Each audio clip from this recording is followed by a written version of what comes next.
যখন একটা পরমাণু প্রকৃতিতে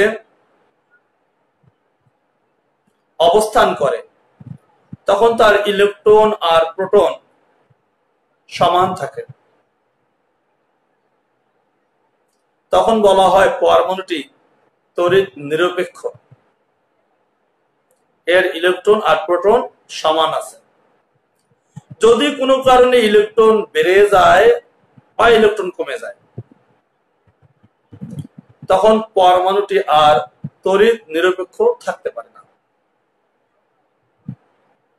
সাধারণত একটা পরমাণুর নিউক্লিয়াসে থাকে প্রোটন আর কক্ষপথে থাকে ইলেকট্রন। প্রোটনের কোনো পরিবর্তন হয় না। সাধারণত পরমাণুগুলো ইলেকট্রন গ্রহণ বা বর্জন করে। যদি ইলেকট্রন গ্রহণ করে তাহলে প্রোটনের চেয়ে ইলেকট্রন বেড়ে যায়, আবার যদি ইলেকট্রন বর্জন করে তাহলে প্রোটনের চেয়ে ইলেকট্রন কমে যায়।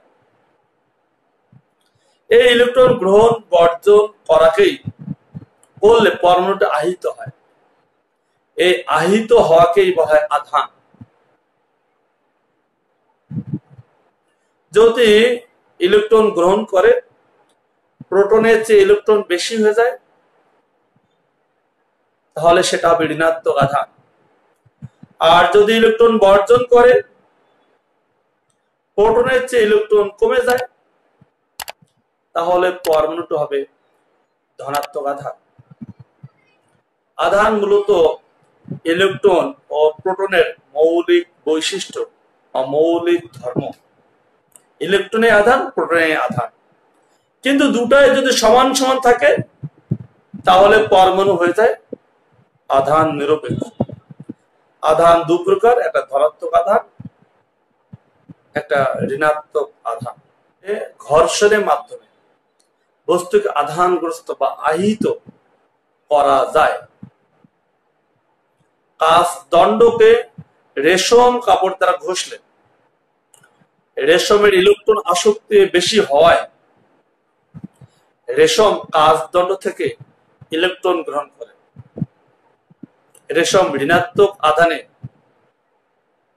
আহিত হয় আর কাঁচ দণ্ড ধনাত্মক আধানে আহিত হয়। ফ্লানেলের সাথে ইবুনাইট দণ্ড ঘষলে ইবুনাইট দণ্ডের ইলেকট্রন আসক্তি বেশি।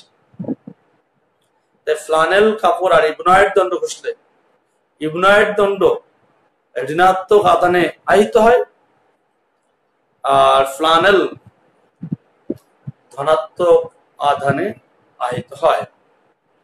যে যন্ত্রের সাহায্যে কোন বস্তুর আধানের অস্তিত্ব, আধানের প্রকৃতি নির্ণয় করা যায়, জানা যায়, তাকে ইলেকট্রোস্কোপ বা তড়িৎ বীক্ষণ যন্ত্র বলে। জর্জ বেনেট নামক একজন ধর্মযাজক আধানের উপস্থিতি এবং প্রকৃতি নির্ণয়ের জন্য প্রথম তড়িৎ বীক্ষণ যন্ত্র উদ্ভাবন করেন। তড়িৎ বীক্ষণ যন্ত্রের গঠন। তড়িৎ বীক্ষণ যন্ত্রের একটি ধাতব চাকতি, পিতল বা অন্য কোনো ধাতুর একটা ধাতব চাকতি ব্যবহার করা হয়। এই চাকতির সাথে একটি ধাতব দণ্ড সংযুক্ত করা থাকে। ধাতব দণ্ডের শেষ প্রান্তে দুটি স্বর্ণের পাত এমন ভাবে লাগানো থাকে যাতে স্বর্ণের পাত দুটি মুভ বা নড়াচড়া করতে পারে। এখানে বলা হয় স্বর্ণের পাতটি সামনে পিছনে দোল দিতে পারে কবজার সাহায্যে। এই পুরো বিশেষ ব্যবস্থা, অর্থাৎ এই ধাতব চাকতি, ধাতব দণ্ড, কবজার সাথে লাগানো যে স্বর্ণের পাত দুটি এক বিশেষ ব্যবস্থার মাধ্যমে একটি কাঁচের তৈরি বোতল বা ছিপির মধ্যে আটকানো থাকে। এমন ভাবে আটকানো থাকে বাইরের দিক থেকে শুধু ধাতব দণ্ড বাদে বাইরের কোনো পদার্থ ভিতরে ঢুকতে পারে না, ভিতরে কোনো পদার্থ বাইরে আসতে পারে না।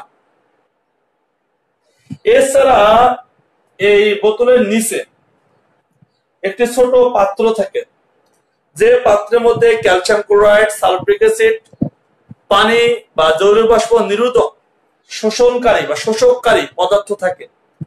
যদি এখানে বাতাসের মধ্যে, এখানে যে বাতাস আছে ভিতরে, বাতাসে কোনো আধানগ্রস্ত বস্তু থাকে বা জলীয় বাষ্প থাকে, সেগুলোকে শোষণ করে নিতে পারে। এই শোষণকারী পদার্থ এখানে রাখা আছে। এই বোতলের দুই প্রান্তে দুটি ধাতব দণ্ড দাঁড় করানো আছে। এই ধাতব দণ্ডের কাজ এই ধাতব পাত, স্বর্ণের পাত দুটিকে প্রসারিত করে তড়িৎবীক্ষণ যন্ত্রের সুবিদিতা মানে তড়িৎবীক্ষণ যন্ত্র অনায়াসে কাজ করে, সুবিদিতা বাড়ানোর কাজে এই দণ্ড ব্যবহৃত হয়। এই হচ্ছে তড়িৎবীক্ষণ যন্ত্র। এই তড়িৎবীক্ষণ যন্ত্রটি এখন কোনো কাজ করতে সক্ষম না। একে কাজ করার জন্য একে আধানগ্রস্ত বা আহিত করে নিতে হয়। তড়িৎবীক্ষণ যন্ত্রকে আহিত করা হয় দুটি পদ্ধতিতে, একটি স্পর্শ পদ্ধতি আর একটি হচ্ছে আবেশ। হ্যাঁ, যখন তড়িৎবীক্ষণ যন্ত্রটি আধানগ্রস্ত হয়ে যাবে তখন তড়িৎবীক্ষণ যন্ত্রটি যন্ত্র হিসাবে কাজ করার উপযোগী হবে। স্পর্শ পদ্ধতিতে যদি আমি এটাকে ধনাত্মক আধানে আহিত করতে চাই, তাহলে ধনাত্মক আধানগ্রস্ত একটা বস্তু এই ধাতব চাকতিতে স্পর্শ করতে হবে। আর যদি এই স্বর্ণের পাতকে ঋণাত্মক আধানে আহিত করতে চাই, তাহলে ঋণাত্মক আধানে আহিত একটা বস্তু এই ধাতব চাকতিকে স্পর্শ করতে হবে। প্রথমে আমি ধনাত্মক আধানে আহিত করি। এর জন্য কাচদণ্ড আর রেশম কাপড় ঘষলে কাচদণ্ড ধনাত্মক আধানে আহিত হয়, আর রেশম কাপড় ঋণাত্মক আধানে আহিত হয়। সেই কাচদণ্ডকে আমি নিয়ে আসলাম, যেটা ধনাত্মক আধানে আহিত। ধরো এটা একটা কাজ। যখন এই ধনাত্মক আধানে আহিত কাচদণ্ডকে এই ধাতব চাকতির কাছে আমি স্পর্শ করে দেব, তখন সে ধাতব চাকতি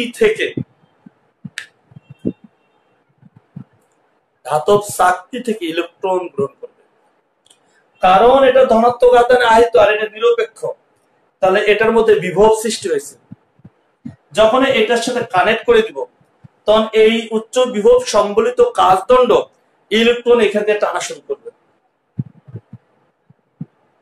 যখন ইলেকট্রন টেনে নিবে, তখন এই ধাতব চাকতি, এই দণ্ড আর এই স্বর্ণের পাত, এখান থেকে ইলেকট্রন গুলো চলে যাবে কোথায়? এই কাচদণ্ডের কাছে।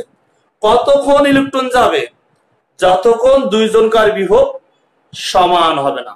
ধরলাম যে এখান থেকে ইলেকট্রন চলে গেছে 50টি, তাহলে 50টা প্লাস সৃষ্টি হয়েছে, তাহলে 50টি ইলেকট্রন চলে গেল, তারপরে বিভব সমান হয়ে গেল। এখন আর ইলেকট্রন আদান প্রদান হচ্ছে না। এখন তুমি এই কাচদণ্ডকে সরিয়ে ফেলো। কাচদণ্ডকে যদি আমি সরিয়ে ফেলি, তাহলে আলটিমেটলি এই ধনাত্মক আধানগ্রস্ত হয়ে গেল এই পুরাটাই। এই ধাতব চাকতি, দণ্ড আর স্বর্ণের পাত ধনাত্মক আধানে আহিত হয়ে গেল, কারণ তাদের ইলেকট্রন চলে গেছে। এই ধনাত্মক আধান সমধর্মী আধান, তখন এরা একে অপরকে বিকর্ষণ করবে। যখন আধানগুলো একে অপরকে বিকর্ষণ করবে, তখন যতদূর পারে একটা আধান থেকে আরেকটা আধান দূরে দূরে থাকবে, ফলে কিছু আধান ছুটে ছুটে এইখানে চলে আসবে।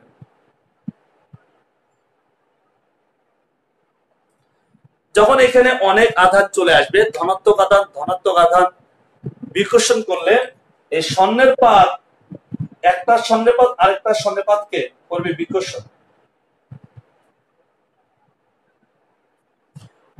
করবে। বিকর্ষণ করলে কি ঘটবে? স্বর্ণের পাত দুটো তখন একটু প্রসারিত হয়ে যাবে। যেহেতু এটা কবজার সাথে লাগানো, এটা প্রসারিত হয়ে যাবে।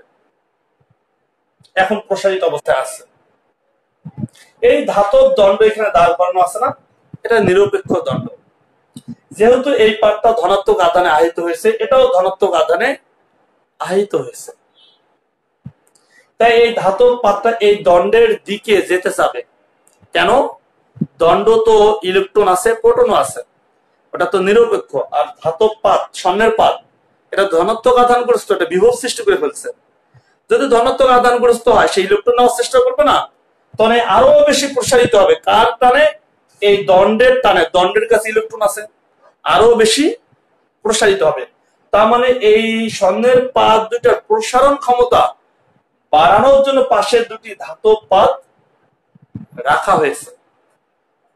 এইভাবে একটা তড়িৎ বিক্ষোভ যন্ত্রকে ধনাত্মক আধানে আহিত করা হয়। ঋণাত্মক আধানে আহিত করার জন্য কাচদণ্ড আর রেশম কাপড় ঘষলে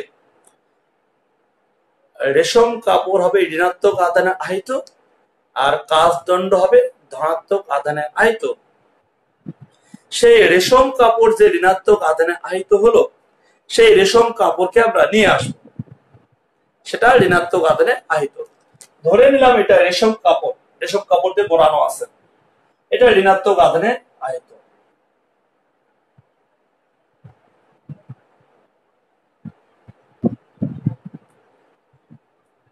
এই রেশম কাপড় ঋণাত্মক আধানে আহিত, আর এই তড়িৎ বিক্ষোভ যন্ত্র এখন নিরপেক্ষ। এখন ঋণাত্মক আধানে আহিত রেশম কাপড়কে আমি ধাতব চাকতির সাথে স্পর্শ করে দিব। এই স্পর্শ করে দিলাম। স্পর্শ করে দিলে কি ঘটবে? যেহেতু এটা ঋণাত্মক আধানে আহিত, তার মানে এ ধনাত্মক আধান বা প্রোটন নেওয়ার ইচ্ছা পোষণ করবে। এর মধ্যে একটা বিভব সৃষ্টি হয়েছে, মাইনাস আধান ইলেকট্রন ছেড়ে দেওয়ার চেষ্টা করবে। ফলে কি করবে? এইখান থেকে ইলেকট্রন এখানে চলে আসবে। কতক্ষণ ইলেকট্রন যাবে? যতক্ষণ ধাতব চাকতি, ধাতব দণ্ড, স্বর্ণের পাত, এই সিস্টেমটা আর এই যে রেশম কাপড়, এদের মধ্যে বিভব সমান না হয়। যখন সমান হবে, তখন এইখান থেকে আর ইলেকট্রন এখানে যাবে না। এখান থেকে যদি একটা ইলেকট্রন এখানে যায়, এটা একটু হলো প্রশমিত হয়ে গেল না? যত ইলেকট্রন কমে যাবে তত এটা প্রশমিত হবে। তার মানে এইখান থেকে ইলেকট্রন এখানে যাবে, সংযুক্ত করলেই যাবে। কতক্ষণ যাবে? যতক্ষণ দুইজনকার বিভব সমান হবে না, অর্থাৎ বিভব পার্থক্য শূন্য না হওয়া পর্যন্ত এখান থেকে ইলেকট্রন এখানে যাবে। ধরলাম এখান থেকে ইলেকট্রন গেল, এখন দুইজনকার বিভব সমান হয়ে গেছে, আর ইলেকট্রন চলাচল করতেছে না। এখন আমরা এই সংযোগ বিচ্ছিন্ন করে দিলাম। ধাতব চাকতি, ধাতব দণ্ড, স্বর্ণের পাত ঋণাত্মক আধানে আহিত হয়ে গেল।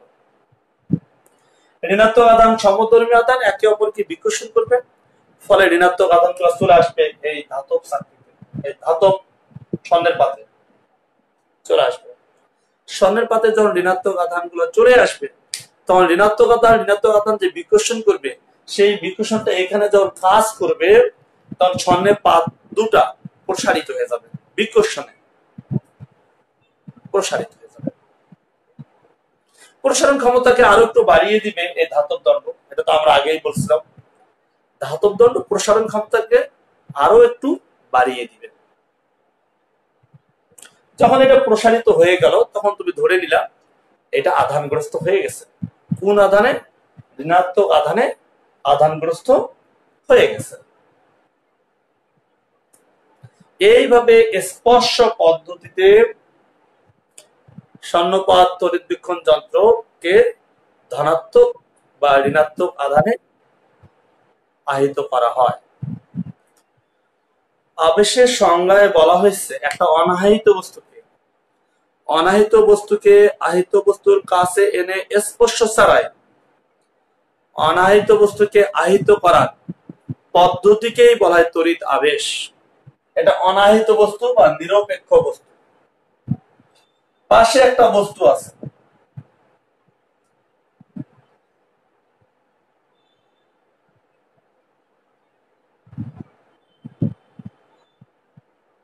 এটা এই বস্তুটা রেশম কাপড় আর কাঁচ দণ্ড এই দুটার ঘষার ফলে কাঁচ দণ্ড ধনাত্মক আধানে আহিত হয়েছে। সেই কাঁচ দণ্ড এটা এটা ধনাত্মক আধানে আহিত। তাহলে এটা আহিত বস্তু আর এটা অনাহিত বস্তু কাছে আনা হয়েছে, স্পর্শ করা হয়নি। যখন একটা অনাহিত বস্তু আর একটা আহিত বস্তু কাছে আনা হবে, আহিত বস্তুটার যদি ইলেকট্রিক ফিল্ড বা তড়িৎ ক্ষেত্রের মধ্যে অনাহিত বস্তু ঢুকে যায়, তখন সে অনাহিত বস্তুকে আকর্ষণ করবে। কারণ অনাহিত বস্তুর মধ্যে ইলেকট্রন প্রোটন আছে, সেটা নিরপেক্ষ পদার্থ, আর এটা তো আধানগ্রস্ত। আধানগ্রস্ত বস্তু অনাহিত বস্তুকে আকর্ষণ করবে। অনাহিত কিন্তু কিছুই করবে না। আহিত বস্তু, আধানগ্রস্ত বস্তু কি করবে? অনাহিত বস্তুকে আকর্ষণ করবে। কারণ আধানগ্রস্ত বস্তু তো বিভব সৃষ্টি হয়ে গেছে, সে ধনাত্মক আধানে আহিত, সে তো ইলেকট্রন খুঁজবে। যখন এটা তড়িৎ ক্ষেত্রের মধ্যে নিয়ে আসবো, তখন এই অনাহিত বস্তুর ইলেকট্রন গুলো এ টানবে, ইলেকট্রন গুলো এখানে কাছাকাছি চলে আসবে, সব ইলেকট্রন এই ধনাত্মক আধানের আহিত বস্তু এদেরকে এইভাবে টানতেছে। এই ঋণাত্মক আধান গুলা আহিত বস্তুর টানে বদ্ধ হয়ে যায়, বদ্ধ। আর যতগুলো ইলেকট্রন এখানে চলে আসলো, ততগুলো প্রোটন এই অনাহিত বস্তুর ততগুলো প্রোটন কিন্তু একা হয়ে গেল। আর এই ধনাত্মক আধান গুলো হয়ে গেল মুক্ত আধান। কেন মুক্ত হলো? কারণ এর ইলেকট্রন গুলো এইখানে চলে এসেছে। এখন আমরা এই জায়গায় একটা ভূসংযোগ করে দিব। এই যে ভূসংযোগটা করে দিলাম, করে দিলে এই ধনাত্মক আধান গুলা এরা যেহেতু মুক্ত হয়ে গেছে, এরা মুক্ত আধান, কারণ এদের সাথে যে ইলেকট্রনের আকর্ষণ ছিল, সেই ইলেকট্রন গুলা এদের টানে এই প্রান্তে চলে এসেছে, তাই এই আধানগুলো মুক্ত হয়ে গেছে। এই মুক্ত আধানগুলো ভূসংযোগ করলে তখন কি করবে? তারা প্রশমিত হওয়ার চেষ্টা করবে। তখন ভূমি থেকে যে কয়টা ধনাত্মক আধান একা হয়েছে, মুক্ত হয়েছে, ঠিক সে কয়টা ইলেকট্রন ভূমি থেকে টেনে নিবে, এগুলো প্রশমিত হয়ে গেছে।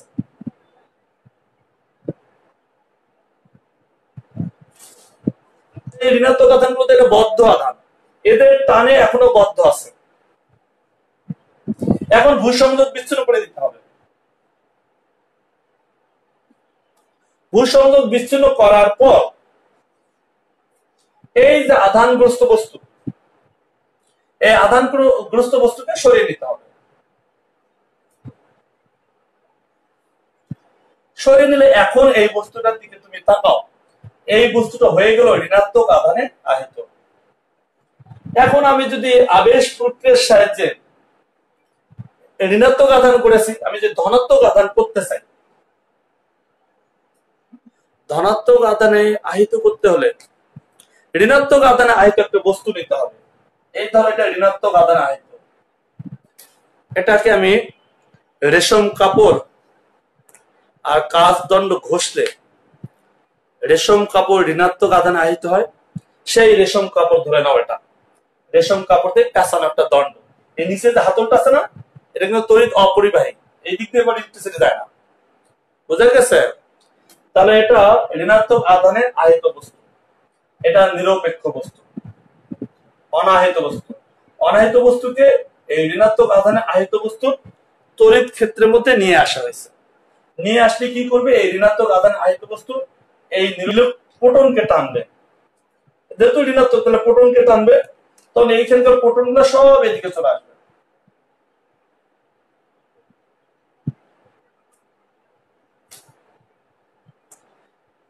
প্রোটন গুলো যখন চলে আসবে, প্রোটন গুলো এই ঋণাত্মক আধানগ্রস্ত বস্তুর টানে বদ্ধ হয়ে যাবে, তাই এই আধানকে বলা হবে বদ্ধ আধান। ধনাত্মক গুলো যদি এই পাশে চলে আসে, এদের যে ঋণাত্মক আধান গুলো ছিল সেই ঋণাত্মক আধান গুলো মুক্ত হয়ে যাবে, তাই এগুলো মুক্ত আধান। এখন কি করব আমরা, এখন আমরা ভূ সংযোগ করে দেব। এই ভূ সংযোগ করে দিলাম। ভূ সংযোগ করে দিলে এই ঋণাত্মক আধানগুলো মুক্ত আধানগুলো চলে যাবে ভূপৃষ্ঠে, সবাই ভূপৃষ্ঠে চলে যাবে। এখন এই বদ্ধ আধানগুলো এর টানে এখনো সে বদ্ধ আছে, তা বদ্ধ থাকতে আছে, থাক বদ্ধ। এখন এটাকে সরাই নিতে হবে। সরাই নিলে কি এরা বদ্ধ থাকবে? বদ্ধ থাকবে না, তখন ছুটাছুটি শুরু করবে। যে যার টানে বদ্ধ ছিল সেই তো নাই, তখন এরা ছুটাছুটি শুরু করবে। ছুটাছুটি শুরু করে পুরো দণ্ডের মধ্যে ধনাত্মক আধান ছড়িয়ে যাবে এবং দণ্ডটা একটা শক্তিশালী ইলেকট্রিক ফিল্ড সৃষ্টি করবে সাথে সাথে, এবং ধনাত্মক আধান প্রস্তুত হবে।